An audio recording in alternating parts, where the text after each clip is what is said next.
नफी सिंह राठी हत्याकांड में आरोपियों का सीसीटीवी फुटेज सामने आया है। 1 मार्च का गोवा के होटल का सीसीटीवी फुटेज। हत्या के चारों आरोपी होटल में बैठे दिखाई दे रहे हैं। नफी सिंह राठी हत्याकांड में आरोपियों का सीसीटीवी फुटेज सामने आया है। तस्वीरें देखिए जरा गौर से। 1 मार्च का ये फुटेज है। हत्या के चारों आरोपी होटल में बैठे हुए दिखाई दे रहे हैं। हत्याकांड में आरोपियों का यह सीसीटीवी फुटेज है और जो फुटेज आप देख पा रहे हैं वो 1 मार्च का फुटेज है। आपको चारों आरोपी नजर आ रहे होंगे इस फुटेज में। तो बहादुरगढ़ से ये बड़ी जानकारी है, तस्वीरें भी साझा कर रहे हैं। अभी भी 2 आरोपी जो हैं वो पुलिस की गिरफ्त से बाहर हैं। हालांकि 2 आरोपियों को गिरफ्तार कर लिया गया है। उन आरोपियों पर 1-1 लाख रुपए का इनाम भी घोषित किया गया है। बड़ी जानकारी हम साझा कर रहे हैं। जो फुटेज आप देख पा रहे हैं वो 1 मार्च का गोवा के होटल का फुटेज है। तो आरोपी जो है वो होटल में आपको बैठे हुए दिखाई भी दे रहे होंगे। 4 मार्च को 2 आरोपियों को पुलिस ने गिरफ्तार किया था। अभी भी 2 आरोपी ऐसे हैं जो पुलिस की गिरफ्त से बाहर हैं।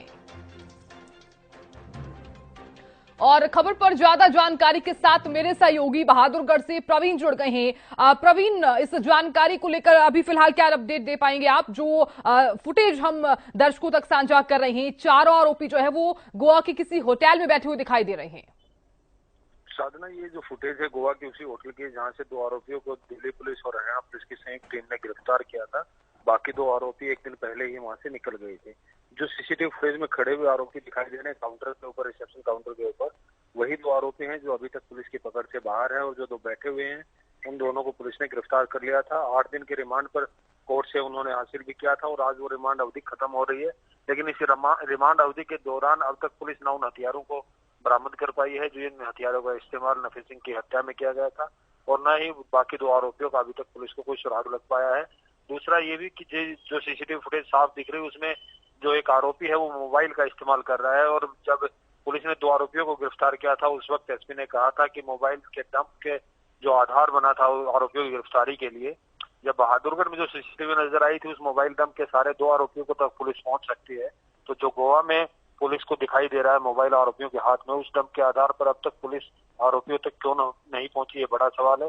और दूसरा सवाल ये कि आरोपियों का 8 दिन का रिमांड आज पूरा हो रहा है और अब तक इस मामले में कोई खुलासा बड़ा नहीं हुआ है।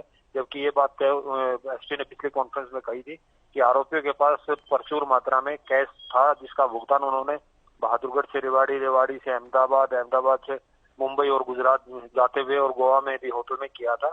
तो इतना पैसा आरोपियों के पास कहां से आया? आखिर इस पूरे हत्याकांड के पीछे कौन है? इस सवाल का जवाब अब तक न पुलिस के पास है और न ही परिजनों को इस सवाल का जवाब मिल पाया है। चलिए प्रवीण, बहुत शुक्रिया पूरी जानकारी देने के लिए।